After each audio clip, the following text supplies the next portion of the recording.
Brandon, your parents wanted you to become a lawyer and you became a barrister, and now you're an entrepreneur working on Men's Lifestyle company. As an entrepreneur, you obviously have very different sense of success compared to your parents' expectation. So what does success mean to you? I think really I just follow my passion, but I think success to me is to have a happy and balanced life. And I think it's very important that you feel a sense of purpose and to feel fulfilled. Is Men's Lifestyle company right now fulfilling your dream? It's a big passion of mine, so I think I really like what I do. And obviously it's quite a challenging concept, business. Right. So It's a big market. It's a big market and it's new as well. And Boris, what does success mean to you? I think there's kind of an external and internal factor, if you will. I think externally, success is more than just the material objects itself. It is about, the ideology or influencing people, having a positive impact on people's lives. And I think the other factor is more internal, that you need to love what you do. You need to have a passion for what it is that you do. And there's no point in going out and trying to be, impacting society or influencing people when you actually hate getting out of bed, in the morning every day. So I think, like, in summary, it's being a positive influence and impact to others, but at the same time loving what is it that you are doing. Anthony, what does it mean to you to be a modern gentleman? It kind of gives me a lot of self-confidence and kind of doing the right thing and wanting to do the right thing. And also when I look back, with my father, I admired him so much in terms of how he was and, what a gentleman he was and how popular he was with it and, how kind and considerate he was. And, so to actually observe that through my father, then it's somebody that I wanted to actually carbon copy, if you will. My definition of being a gentleman, I think, it's really beyond the clothes that you wear or your manners. I think it's a philosophy of life. It's your own perspective of how you see things and the way how you treat people, how you treat other people. And I think everything all adds up to the concept of being a gentleman. It's quite abstract, I think. It's pretty hard to define. Right. And I think in some ways there isn't a perfect gentleman, but people can aspire to be. Who do you dress up for every day? No one really, except myself maybe. For yourself? For myself. But for me, it's like, I think it's very natural. I don't really think about it, it's just the way I am, the way how I like things to be.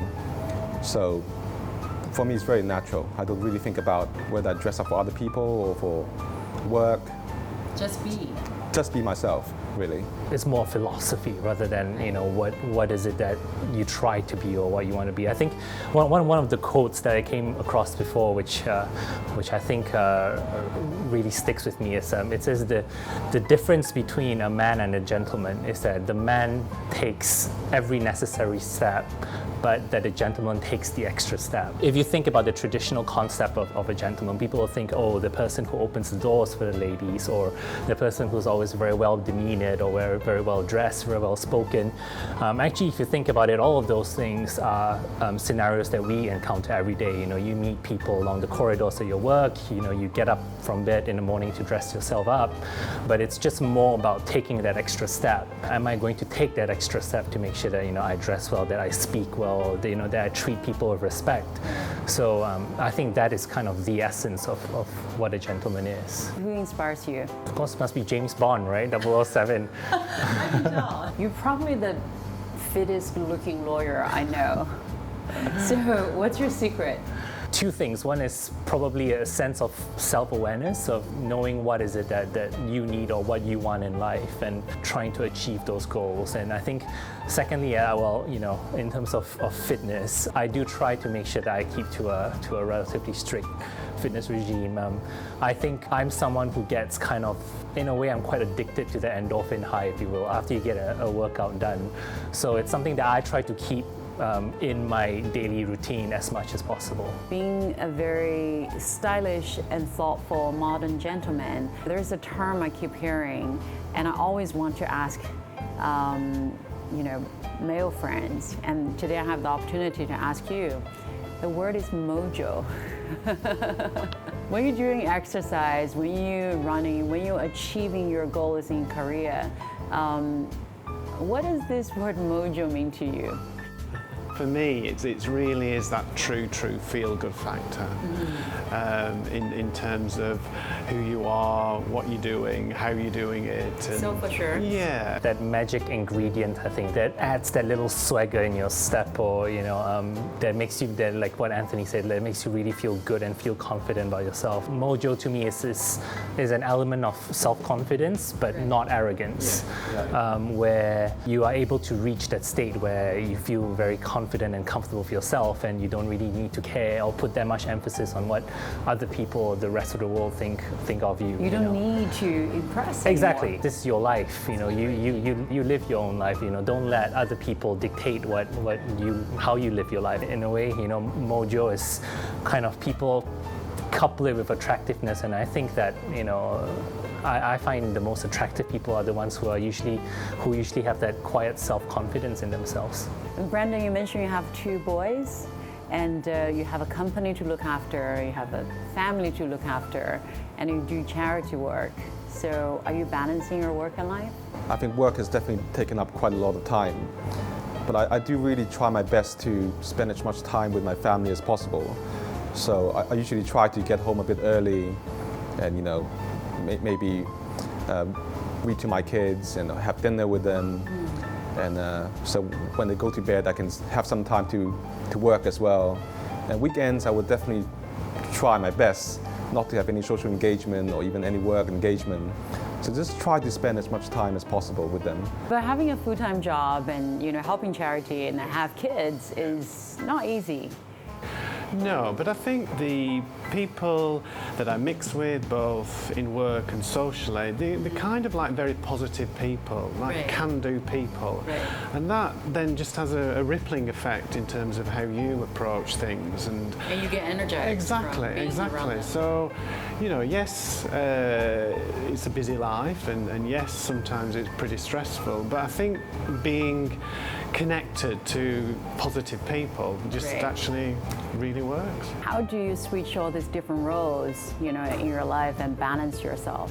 You've got to be quite disciplined Right. in really allocating enough time to be with the family, allocating enough time to actually do a lot of sports and trying to keep fit.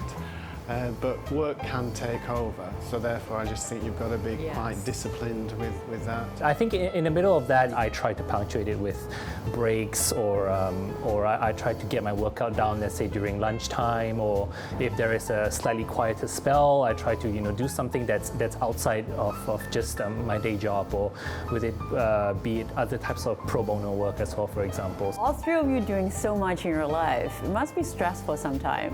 How do you manage your stress? It is exercise. That's the kind of stress relief. So what kind of exercise do you do? What's your favorite? I like actually doing a mixture.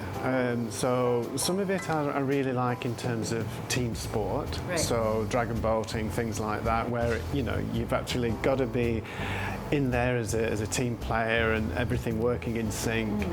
Then I must admit, I do like the solitary kind of exercise as well. So even just going to the gym and just literally headphones in, listening to music and zoning out and just thinking about nothing. And then also I do like spinning as well, because that's kind of a bit of both in terms of it's individual, but then actually you are with a group of people. Yeah. So I kind of like to vary it a lot, to be honest. I agree.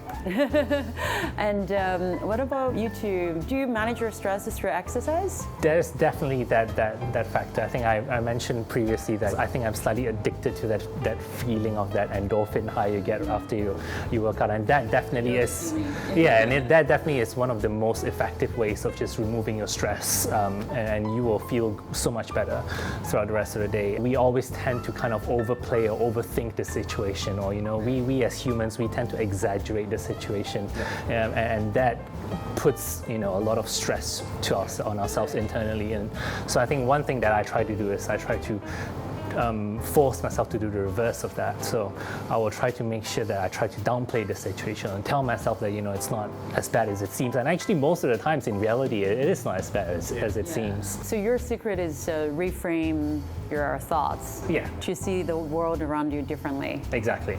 To see. Brandon, how do you manage your stress? I'm an entrepreneur as well. I know how challenging and how stressful it gets. It is. I mean, being an entrepreneur is like a full-time job. Well, it's more than a full-time job. It's like 24 hours. 24 hours? Yeah, you always think about it and you can never leave work. So I think it's very important to take a break once in a while. I mean, whether it's exercise, whether it's travel or being with your family, I think that's quite important. I mean, exercise is definitely very important. I think it also helps you not just to relax, but having your own private time, yeah. And I think that's really important. Just like what Boris said, it helps you to see things in a different perspective.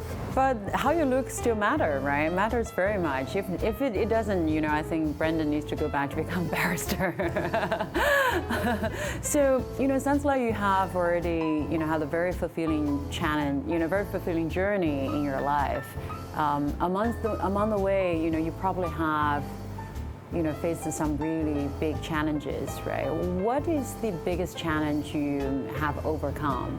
I think for me it's definitely fatherhood, but then I wouldn't say I've overcome it. You can never be prepared to be a father, and I think when I had my first son, I was actually quite young. So at the time I really didn't have much of an idea of how to be a father. Gentlemen, thank you so much for sharing. Boris, Brendan, and Tony, thank you. Thank you. Thank you.